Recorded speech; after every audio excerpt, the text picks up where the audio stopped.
Inside the Farish House in downtown Phoenix, Richard Rellis here with columnist Bob Robb.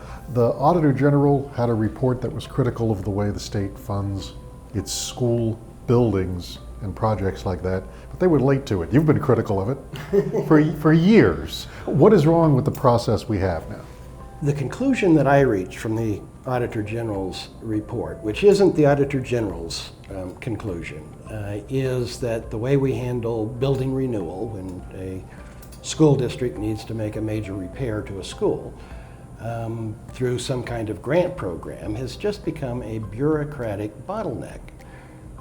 The School Facilities Board that oversees the program has approved over 1,600 individual projects, but there are bureaucratic step after bureaucratic step after bureaucratic step.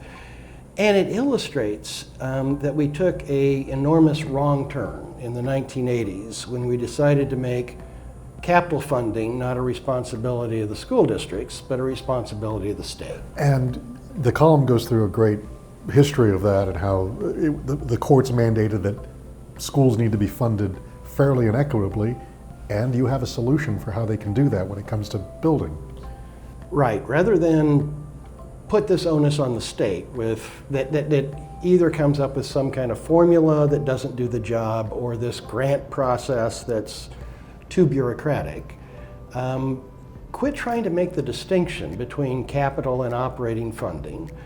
Develop a per pupil grant that covers both and would go to the school that the kid attends. That backpack funding. Absolutely, backpack funding. And the constitutional requirement that the courts held that the previous system of funding it through voter-approved property tax bonds violated was that the system had to be general and uniform.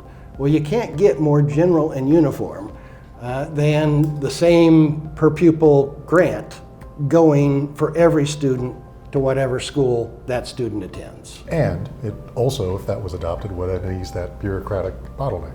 Absolutely. It would be, the money would go to the schools for the schools to manage in the way that it thought most effective to serve its current students and attract additional students.